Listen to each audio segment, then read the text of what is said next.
ये समाज के लोग सब कठोर नजर आते हैं, लेकिन इस गंदे आदमी को छूने की हिम्मत नहीं करता, क्योंकि उसके शरीर पर मौजूद चाकू के निशान और गोलियों के छिद्रों से लोग अपने टैटू को कमजोर समझते हैं। लेकिन एक बेवकूफ लाल बाल वाला लड़का इस बात पर विश्वास नहीं करता और आदमी के सामने दिखावा करता है। लेकिन उसे क्या पता था कि आदमी ने चाकू छीन लिया।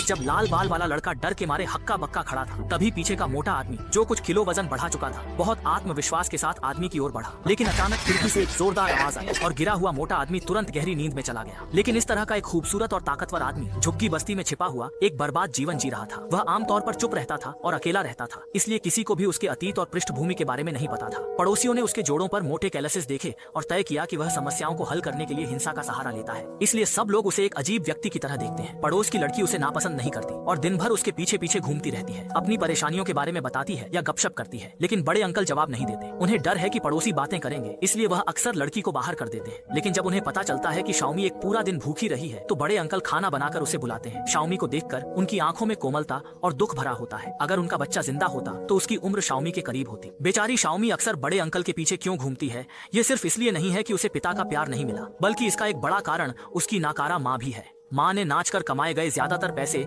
नशे की लत में उड़ा दिए, जिससे शाओमी को कभी कभी अपना पेट भरने के लिए चोरी करनी पड़ती है। उस दिन वह घर जाकर सोने की सोच रही थी, तभी उसकी माँ को नशे की तलब लग गई। रात का अंधेरा था और जाने के लिए शाओमी के पास जगह नहीं थी, इसलिए उसे रसोई में रहना पड़ा। उसकी चिंतित माँ चम्मच में पाउडर पिघलाती है, फिर उसे सिरिंज में भर लेती है, फिर उसने इसे अपने टखने में इंजेक्ट कर दिया। सिर्फ 5 सेकंड में माँ एक बेहोशी की स्थिति में चली गई और फिर वह जमीन पर लुढ़क गई। माँ की लगातार खर्राटे जैसी आवाज सुनकर शाओमी डर और दुख दोनों में थी और फिर उसने बड़े अंकल के दरवाजे पर दस्तक दी।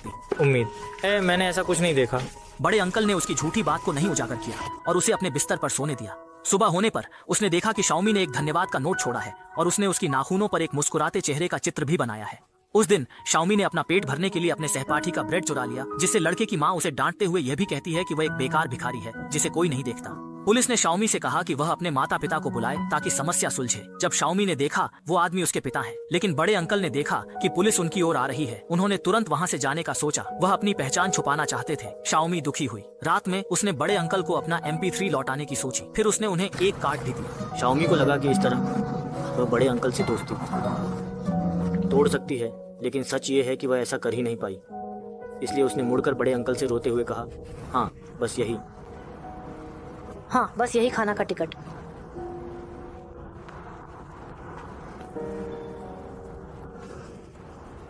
दादी सच में रो पड़ी। हम सब कांच की सतह पर चल रहे हैं, वो बिना इस्तेमाल किए नहीं हो सकता। माँ उस कोच से पूछना पसंद करती हैं, आपके पति कौन हैं? मुझे पता है कि मैं अपने बेटे को उसके पिता की तरह ही एक दूंगी।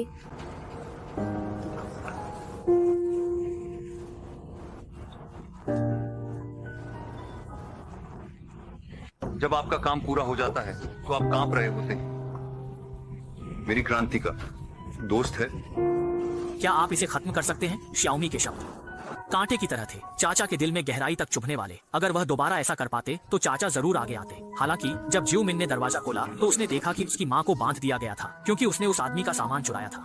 फिर उसने फिर से लाल गर्म हेयर ड्रायर उठाया और दवाओं के ठिकाने के बारे में पूछना जारी रखा। जब थोड़ा मानवीय अंगरक्षक ने यह देखा तो उसने निर्णायक रूप से शाओमी की आंखें बंद कर दी। वे सबसे बड़े स्थानीय ड्रग गिरोहों में से एक हैं। नेता ज्योंगदा और ज्योंग एयर दूसरे की तुलना में अधिक क्रूर हैं। जो कोई भी उन्हें नाराज करेगा उसका अंत निश्चित रूप से अच्छा नहीं होगा। क्योंकि शाओमी की माँ ने गिरवी की दुकान में आटा रख दिया था, जब चाचा रात को सोने के लिए घर गए तो उन्होंने पाया कि दरवाजे का ताला खुला हुआ था। पहले तो उसने सोचा कि दूसरा पक्ष चोर है, इसलिए उसने अपना बटुआ निकाला और उन्हें भेज दिया। अनासिबन यदि से चाचा की आश्चर्यजनक गति ने हांग माओ को भयभीत कर स्तब्ध कर दिया। वह मोटा आदमी जो कोक से आश्वस्त नहीं था, उसने सोचा कि ताकत के सामने गति बेकार है, इसलिए वह और 5 सेकंड से भी कम समय में सो गया। जब नीचे ज्योंगेर ने यह देखा तो उसने तुरंत अंगरक्षक को ऊपर जाकर स्थिति की जांच करने के लिए कहा। उसे एहसास हुआ कि चाचा कोई सामान्य व्यक्ति नहीं थे, इसलिए अंगरक्षक ने ज्योंगेर को स्थिति के बारे में बताया। ज्योंगेर की यात्रा का उद्देश्य, जब तक उन्हें ज्योंगेर का फोन नहीं आया, फोन करने के बाद मुझे पता चला कि शाओमी की माँ ने अपने कैमरा बैग में आटा छिपा दिया था। चाचा को एहसास हुआ कि शाओमी और उसकी माँ खतरे में हो सकते हैं, इसलिए उन्होंने उन्हें व्यक्तिगत रूप से लेने के लिए कहा। हुआ, मुझे आपके अनुसार क्या करना चाहिए? क्या यह नुकसानदेह है? आप मुझे किस चाचा आज्ञाकारी उसकी देखभाल करने विकल्प नहीं था। कार्गो मालिक का जीवन दांव पर था। अंगरक्षक ने तुरंत चाकू से कैमरा बैग खोला और सफलता से सफेद पाउडर के 2 बैग निकाल लिए। चाचा को श्याओमी और बेटी की परवाह। जोंग अंगरक्षक से चुप नहीं कराया। फोन चाचा को छोड़ने कहा। हमेशा किसी कॉल का इंतजार करना। जब उसने नीचे उसका पीछा किया तो दूसरा पक्ष पहले ही घूम चुका था और खाली हो गया था और उसने केवल मदद के लिए उत्सुक श्याओमी का चेहरा देखा। पहले तो चाचा इसमें शामिल नहीं होना चाहते थे, इसलिए उन्होंने पुलिस को बुला लिया। लेकिन जब उन्हें लगा कि इस कदम से जूंगेर नाराज हो सकती है और श्याओमी को नुकसान हो सकता है तो उन्होंने फिर से फोन काट दिया। अगले दिन जूंगेर के कहने पर वह एक गोल्फ कोर्स में आया। जब तक उसने बॉस को आटा दिया, बॉस ने श्याओमी और उसकी बेटी को जाने दिया।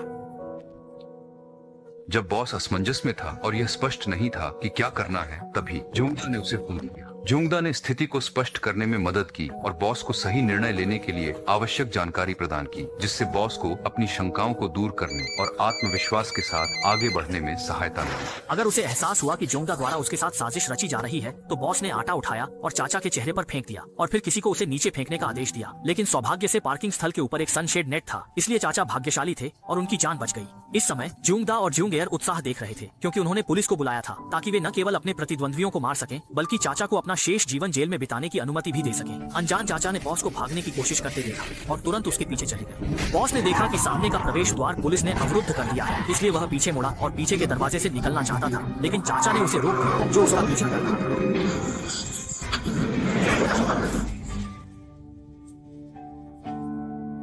जब वह कार से बाहर निकला, पीछा करने की सोची, अचानक जिन ने उसकी डिक्की में टक्कर मार दी।